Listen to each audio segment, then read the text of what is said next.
Hello all, I am Bindu C. Nair, Department of Computer Science, Martha Senior Secondary School. In this video, I want to focus on the management of Google Classroom, a digital organizer where teachers can share class materials and share them with students. All education institutions have started online education to fill the learning gap created due to the outbreak of COVID-19. Our school has completed its 3 month successful journey of online education. So there is no need to talk about online education. Anyway, I will talk about the very basic concept of online education. There are two types of online learning, synchronous and asynchronous. There are two types of online learning, synchronous and asynchronous. What's the difference between synchronous and asynchronous online education?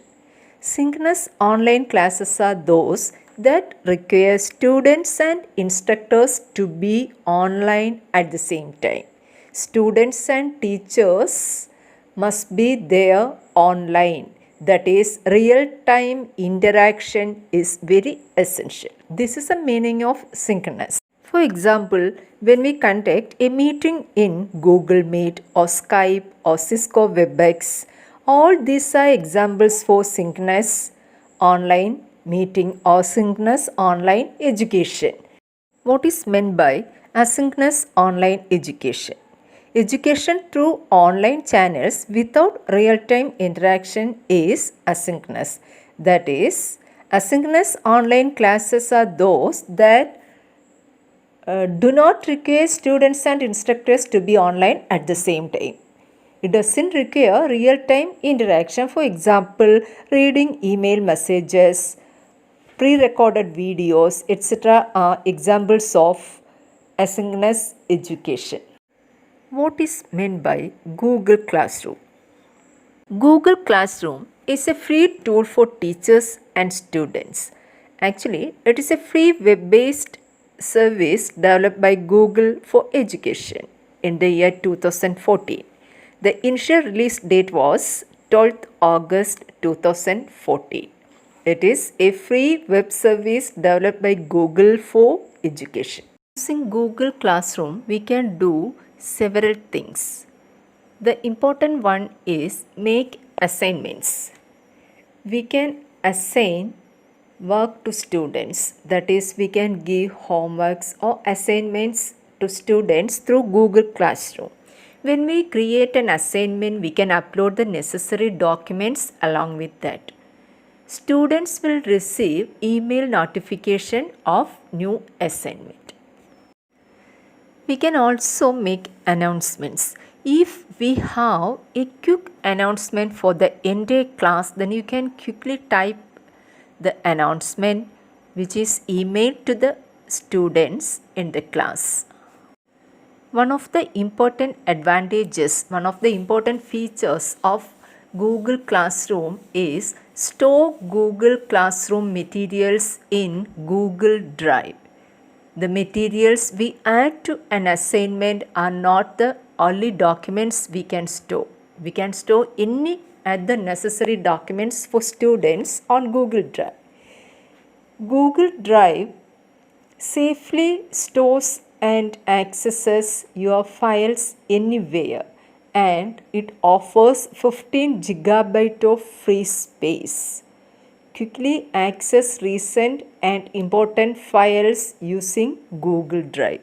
In Google Classroom, when we add materials, then everything, videos, materials, everything will be stored in Google Drive. Google Drive offers 15 GB free space. This is a very important feature. Another important feature of Google Classroom is it allows students to interact. Students can comment on assignments and announcements, but no real-time interaction. Moving ahead, getting started with Google Classroom. To use Google Classroom in our Android mobile, first we have to install Google Classroom. To install Google Classroom, we use Google Play Store. This is the icon of Google Play Store. Just open Google Play Store and you have to type Google Classroom and the space provided for that.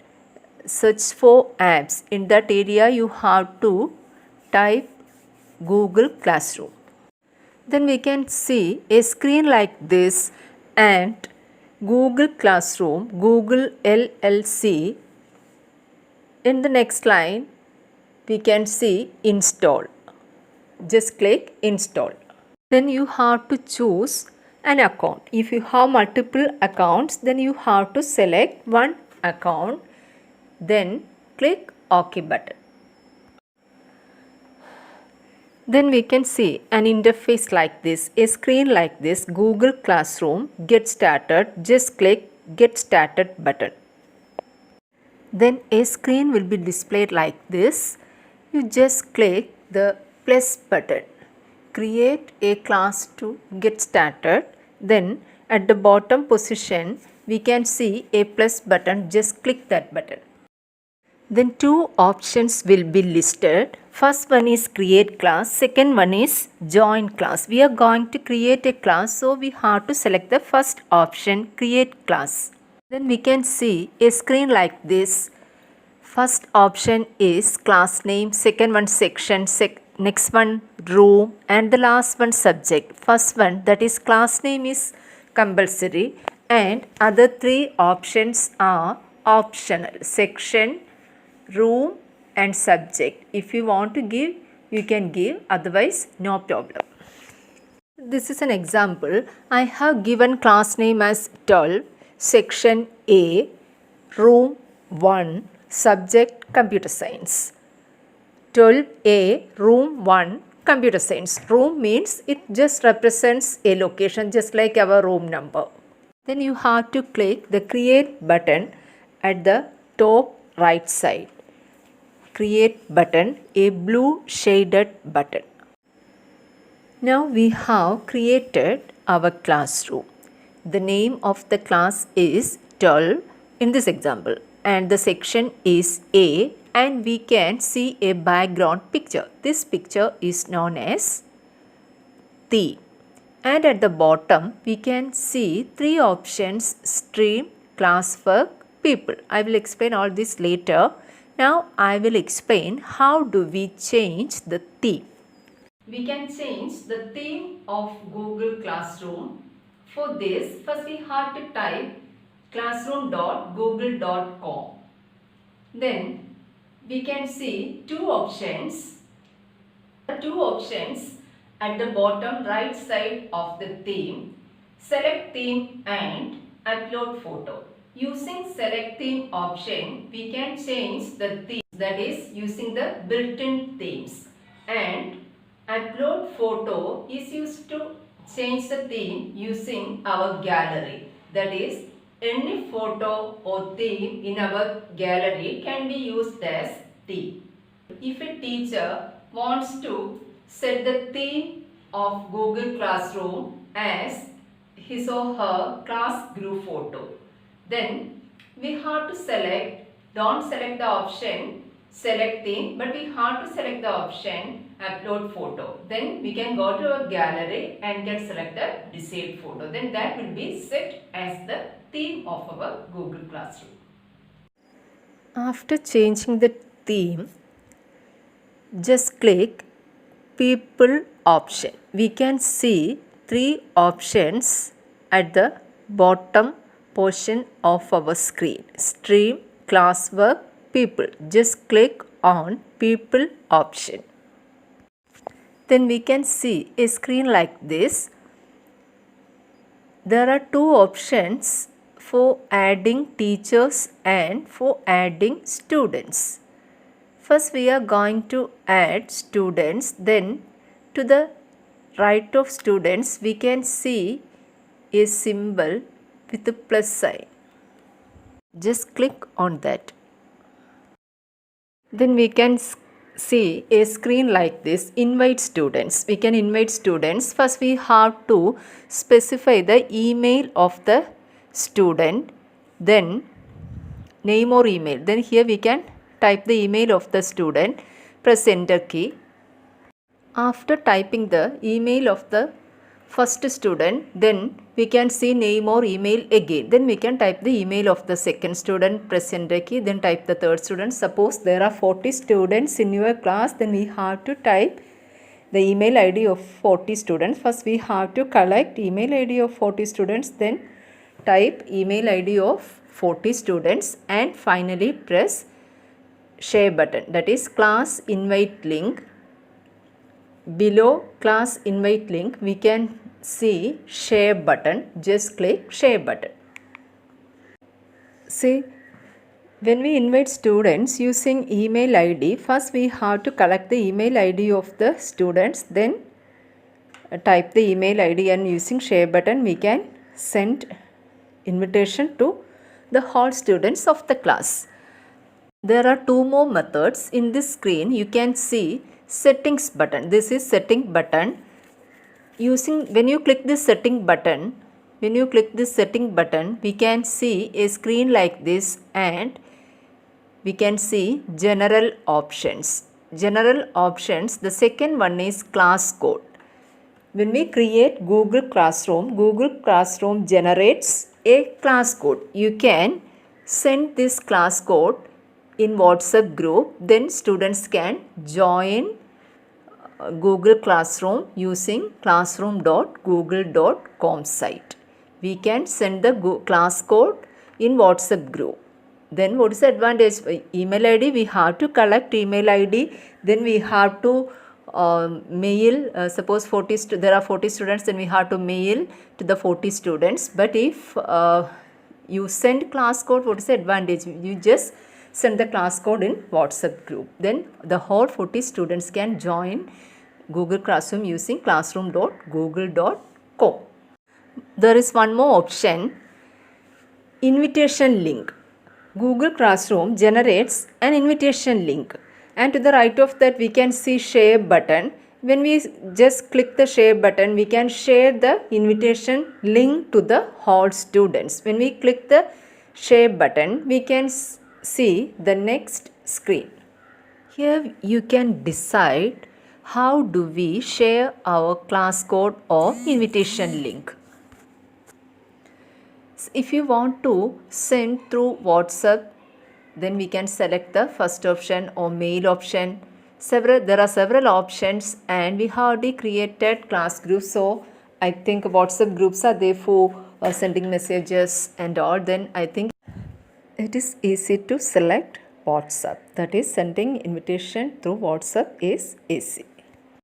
For adding students in a class, we have selected the option people. For giving assignments or homeworks, we can select the option classwork. Just select classwork, then click the plus button. Now we can see record question 1 and one more, write a program, because already I have assigned 2 assignments. When we click the plus button, we can see 4 additional options: assignment, question, material, topic. And now I will explain about assignment. We are going to assigning assignments or homeworks to the students. Then just click assignment option. Then a screen will be displayed like this. Here title box is given. In that box we can give the title of the assignment, then points, 100, due date. If you want, you can specify due date, and topic also. If you want, you can specify. First we have to type the title, mention the title. For example, I have given title as creation of CSV file. You can give any title. Then in the next box, description, we can give description. Then click the send button. Then the assignment will be transferred to the students. Then we can see a screen like this, and now we have created 3 assignments for students. At the right side of each assignment we can see 3 dots. You just click that 3 dots, then we can see 2 options, edit and delete. If you want to delete that assignment, we can click delete button, and if you want to edit, that is modify, then you just select edit button. If you click the assignment, then we can see an interface, a screen like this. All the handed in and assigned will be listed. That is, I have sent assignments to 14 students and 10 students have completed the assignments. Here the first one is Amit Jose. I have checked his assignment and I have given mark 19.99 out of 100 for that student. And suppose I want to check the next student's assignment, then just click that student's name. Then we get an interface, a window like this. Record question 1, Ashwin Pradeep, name of the student, handed in, then mark is out of 100. You just click that record question. A red color icon we can see, just click that record question 1. Now we can see the answer for that particular question, and if you want to correct, you just click the edit button on the top, edit button. Then we can see a number of tools at the bottom. Now I have selected the pen, that is why it is highlighted, that is we can see a blue color underline. Then different colors will be listed, then select the desired color. I am going to select red color. Then we can put tick mark or cross or then round the corrections, etc. Suppose if you want to erase that cross symbol or all the symbols, tick mark, circle, cross symbol, etc., then we can select eraser tool. Now I have selected eraser tool, that is why eraser tool is highlighted. We can see a blue color underline. Now all the tick marks, circle shaped symbol, cross symbol, etc. are deleted. At the bottom right side we can see a letter A along with the tools. That letter is used to write anything in the assignment. You just click that. When we select the letter tool, that is A symbol, then we can see a box like this in our assignment, and inside the box we can see type something. You just click inside the box. Then keyboard will be displayed and we can type anything. This is the way to type text while correcting assignment. The synopsis of the day. Today I have explained the following topics: the 2 methods of online teaching, what is meant by Google Classroom, what are the features of Google Classroom, how do we install Google Classroom, how do we create a class, how do we change the theme, how do we invite students. There are 3 methods to invite students: using email ID, we can send code, or we can share link. And also I have explained how do we create an assignment and how do we edit an assignment.